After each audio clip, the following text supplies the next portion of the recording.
Hey everybody, welcome back to the Back to Brilliance podcast. We're your hosts, Henry and Joseph. Thanks for tuning in.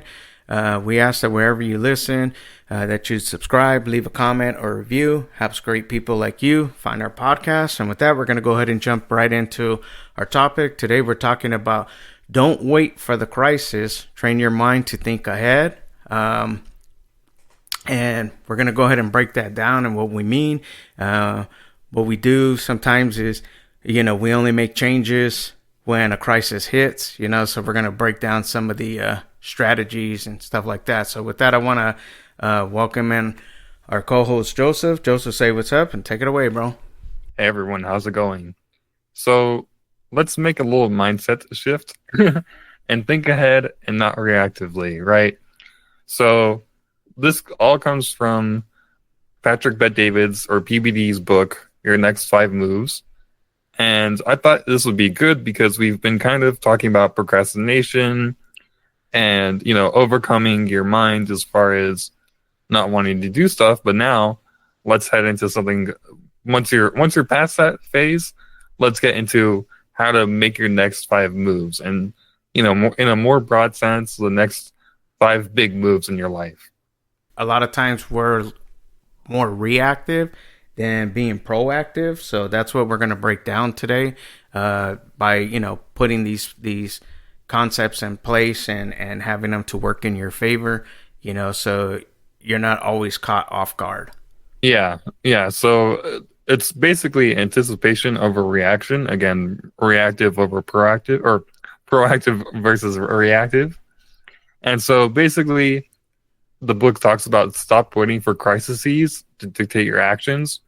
Plan for them before they happen, right?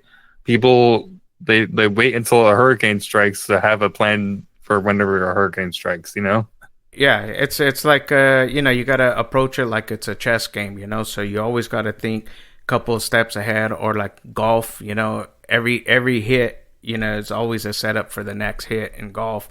So you want to be a little bit more proactive in the ways of thinking and to stop being reactive to when things happen, Yeah, and obviously, if you're reactive, that will help you reduce panic or overwhelm or decision paralysis because, again, you already know what you're going to do. You already know what your plan is versus like whenever something strikes or like a hurricane strikes, you're not like, oh, a hurricane strikes. Now what do I do?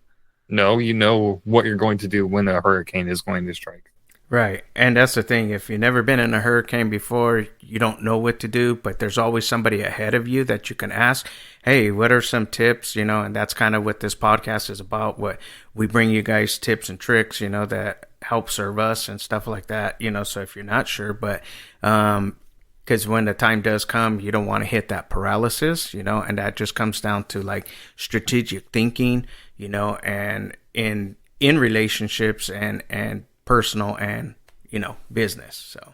So like Henry just said, it applies to business and personal relationships, right? Thinking proactively and manage expectations and responses. And that's something that I've been doing a lot whenever I meet new people, specifically women, but particularly, not specifically, but I'll be like, hey, I want these type of things from a girlfriend. Not saying you're going to be one, but like if you were to think about those things, or if we do head in that direction, you already know what I expect from a partner. And so I even do that with friends sometimes. Like, if we're going to start doing something, I'm like, hey, these are the things that I want to do. Are you down for that? Right. And that's what, building that relationship, it's setting those expectations and those anticipations, so it's like they know what you want, you know what they want, and that makes it much more effective in relationships as opposed to assuming what they want, or they have to assume what you want or whatever, goes back and forth. But being proactive is the key, to doing that and planning those moves ahead of time.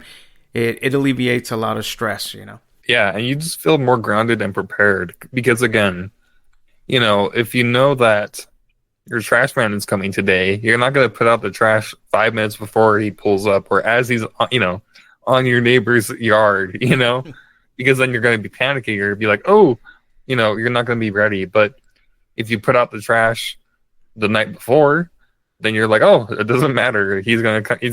He's gonna pick up the trash, and I'm good to go. And so again, it just makes you feel grounded and prepared.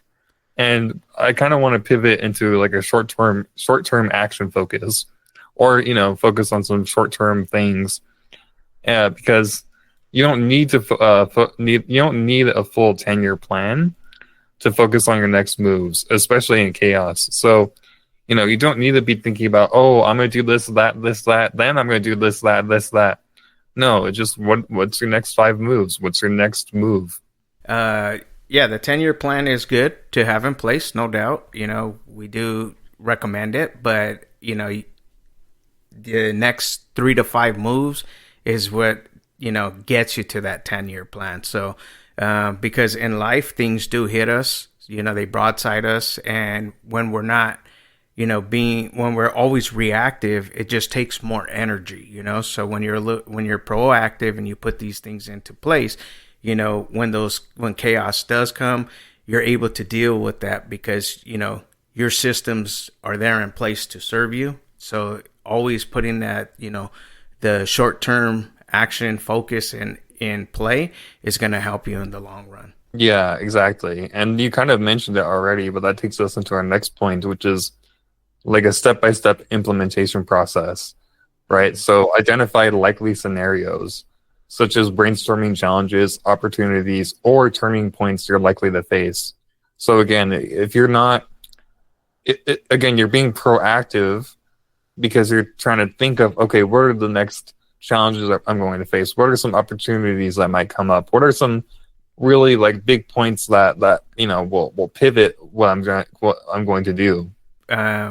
When you're proactive and you have these little short term focus plans in place, when things do hit, you're able to maneuver a lot easier, as opposed to a person who's just reactive and all they're doing is constantly playing catch up, trying to figure out, taking resources from here and there, and and that just puts a strain on relationships, and it puts a strain on your own life. So when you start to identify these likely scenarios and, okay, if this happens, what would I do? Right. So it's like, if that happens, I'll do this or I'll do that. So that's a better way to address things and trying to stay a couple of steps ahead. Exactly. Yeah. And try to include in what you're trying to anticipate things like business threats, like losing a client, or a personal disruption, right? If you're going to get sick, or if you have burnout, or if you're going to burn out, rather, things to just anticipate. Again, don't take life as it comes to you, take life by the horns in a way. And also, what I want to focus on or drive home is consider at least 5 to 7 scenarios to cover your blind spots. And you can even ask a friend. We talked about a mastermind, or having another person help you out with what you're trying to think about, and try to formulate some ideas. Right? Maybe again, going back to the hurricane scenario, maybe you ask your wife or your husband and be like, hey, what are some things I'm not thinking about as far as our next plan or our next steps if a hurricane were to strike? When disruptions come in our lives, they're unplanned for, right? And I've been there with burnout, and when I started my business, I was gung ho, everything was good. But that burnout hit me because I didn't have these processes and these plans in place. I and that was my fault, and I realized it, but I was more of a reactive person, for a lot of years, because it was just like, oh, just go, go, go, go, go.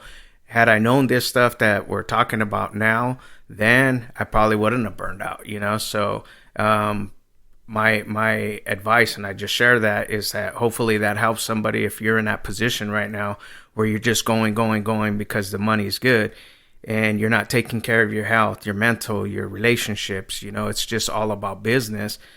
Eventually you're going to burn out, So I would challenge you to take some of these steps and implement them, and consider, like Joseph just said, at least 5 to 7 scenarios that, cover your blind spots, because yeah, you can go, everything's good now, but you have to kind of like identify them. So if in the event this happens, what would happen? And that brings us to our next point. It's just like framing the right questions, right? So, and I'll let Joseph go ahead and elaborate on that, but it's being proactive is the key as opposed to being reactive. So Yeah. So framing right questions, right? So having the right questions to ask yourself, or asking the right questions that you ask yourself, right? Don't be vague or fear-based, right? So don't ask yourself questions like, what if we panic?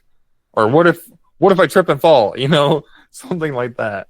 Instead ask yourself, like, if X happens, what are our next 3 to 5 moves? So again, going back to the hurricane scenario, maybe a power outage, maybe if in my area, we've been having some really bad dust storms and it's been knocking out some of the power lines. So, there have been some brownouts in certain areas because of it. So, like what are we going to do if the power goes off for 3 days? Then you go from there, or then you can go from there, versus like, oh, what if I squirt lemon juice in my eye? What do I do then? These questions should prompt action and not paralysis. So again, you can make it a little playful, if you have a family. This is something that my stepfather would do. He would ask us, what would we do if an intruder came in? And, he would be very serious about it. But, something that I would probably incorporate if I were to do this with my family is I would include like some silly scenario just to make sure that the kids are not super, paralyzed by the fear of, oh, what if someone does come in, It comes down to just having a plan, always being ready, because you don't really know, what's going to happen. So you should always have a preparation plan, being proactive.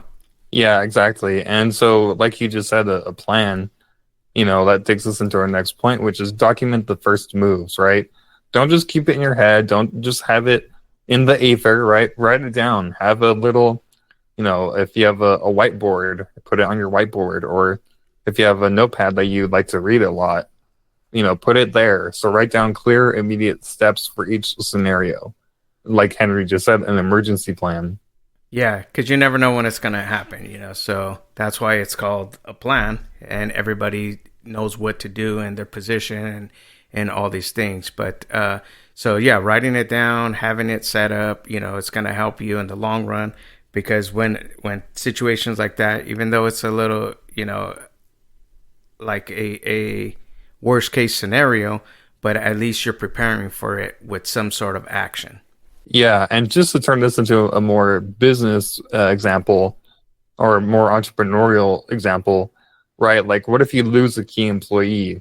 Let's say you're in a smaller team and you lose your lead salesman, or you lose one of your marketing guys, or whatever the case may be. Then you can make a plan, such as meeting with the remaining team, activate recruiting pipeline, or reassign key responsibilities.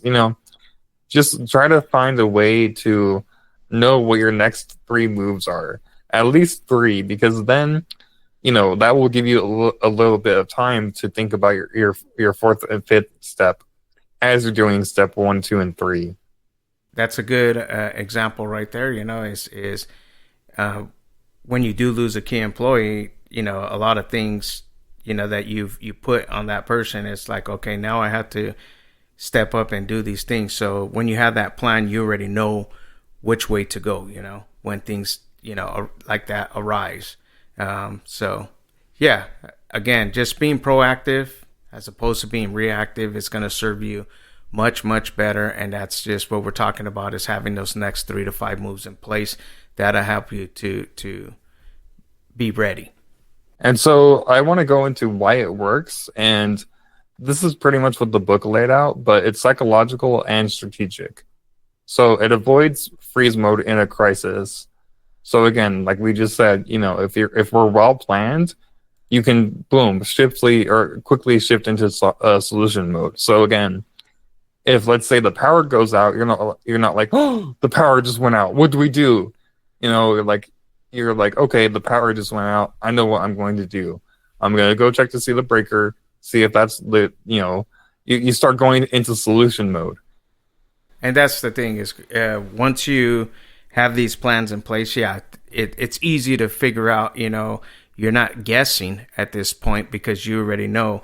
You strategically, asked yourself like, what's the worst case scenario that can happen? Okay, if this happens, I do that. If that happens, I do this.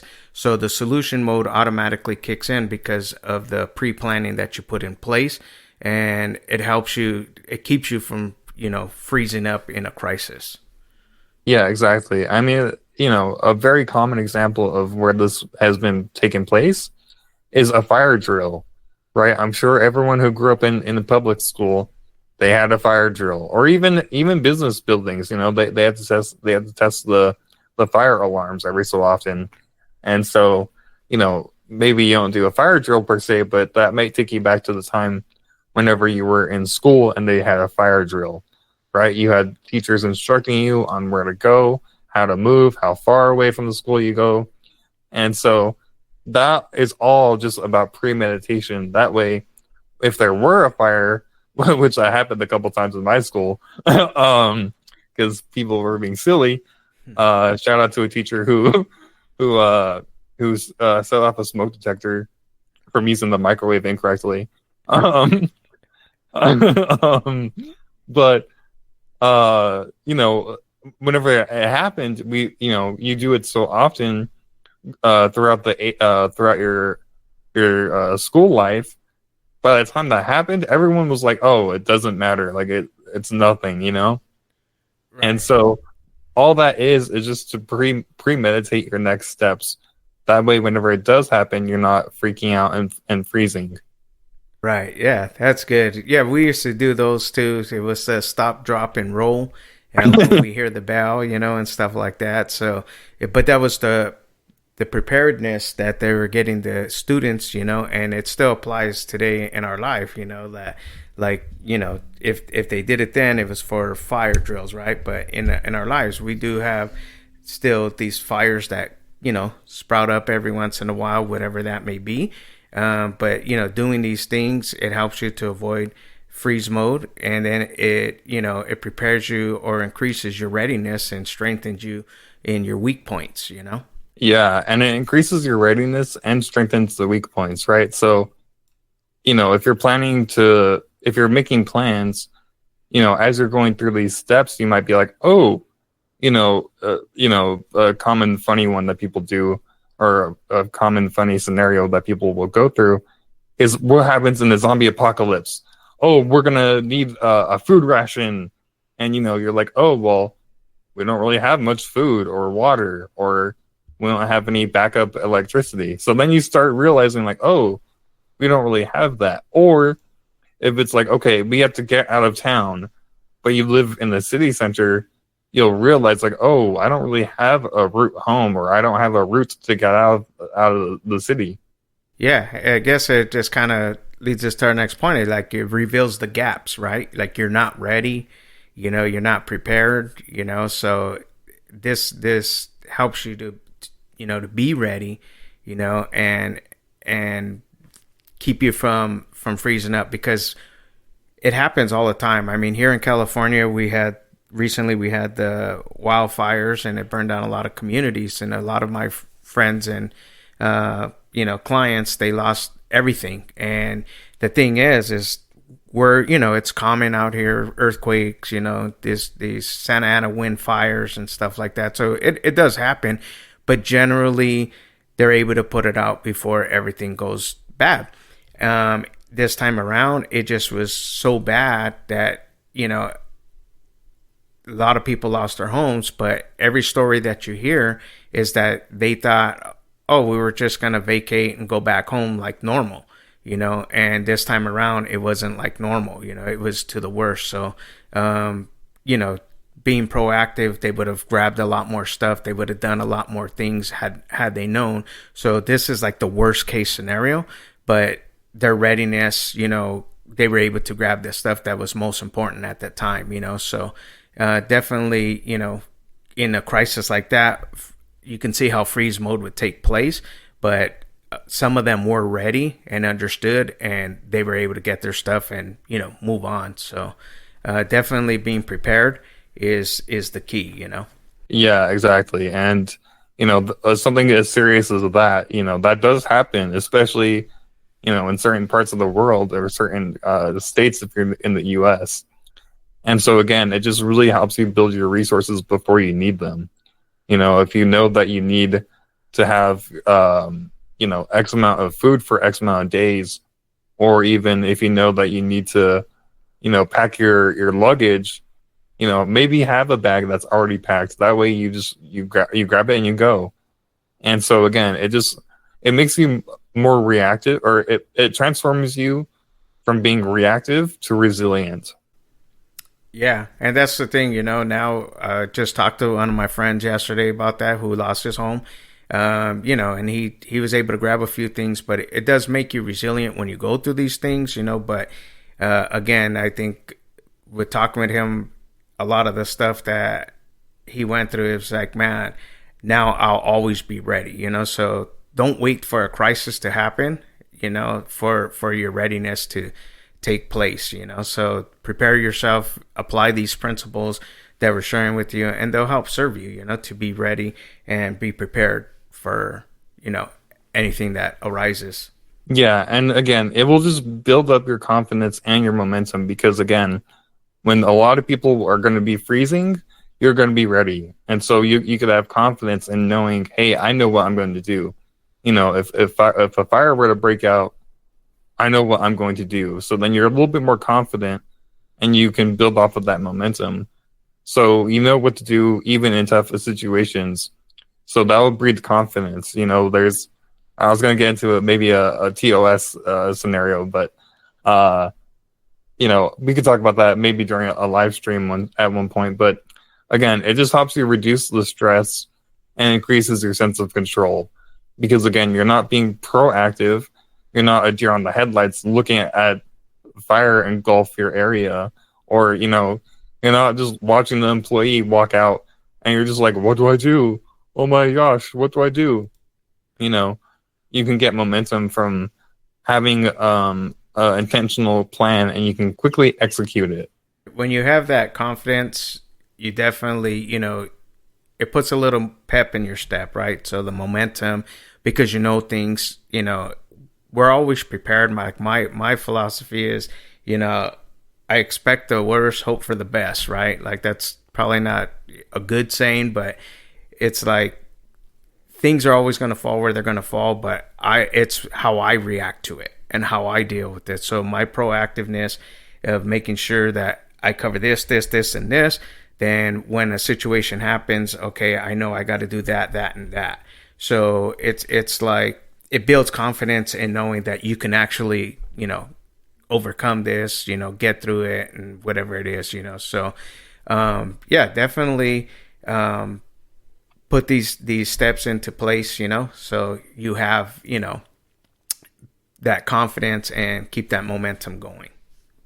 Yeah. And so, it just, all of this is just to help you out and realize it's a perspective shift, because we're not trying to make you be afraid. We're trying to, point out that you can make a plan before before a crisis strikes.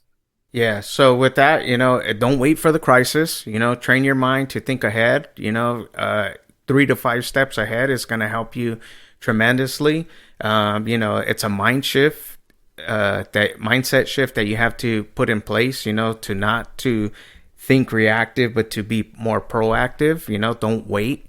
Use strategic thinking in your relationships, meaning reach out to people if you don't know what steps you should take. Ask somebody, ask for some help, join a community of like-minded people. We talked about, just making the next few moves, short-term action, and then, go through likely scenarios and what would you do if, if this happened, if that happened, how would you address it? Ask yourself the right questions. Am I prepared? That's the right question. Am I ready? If something happened, or would I panic and freeze? So those are questions you can ask now beforehand, and then as you prepare, you'll be ready. To increase your readiness, it'll build your confidence and build up that momentum. So with that, those are my final thoughts on it. I hope this blesses you and helps you. And I want to ask Joseph if he has anything he'd like to ask before closing it out. Yeah, that's a very good point. Ask yourself, am I ready for this? Or am I ready for X? And that's all this episode is all about. It doesn't have to be a actual natural disaster. It could be a disaster with your work. It could be a disaster at home, or just, again, just helping you be prepared for if something were to happen. And so, like Henry said, finding a community, shout out to our community that we have, the Back to Brilliance Hub. So if you're an entrepreneur tired of doing everything alone, we have a community that combines practical self-help or self-growth tools and community support, as well as weekly structure to help you stay focused and follow through. And, we could even have a whole discussion about what are our next steps, and, really help people out as far as share some ideas and all of that. But yeah, just tune in or go to backtobrilliance.com and find the community section, and boom, you'll be in a community full of entrepreneurs just like yourself. Well said. Well, everybody, that concludes this episode. We want to thank you for listening to our podcast.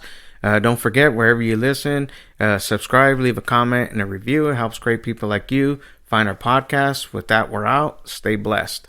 Bye-bye.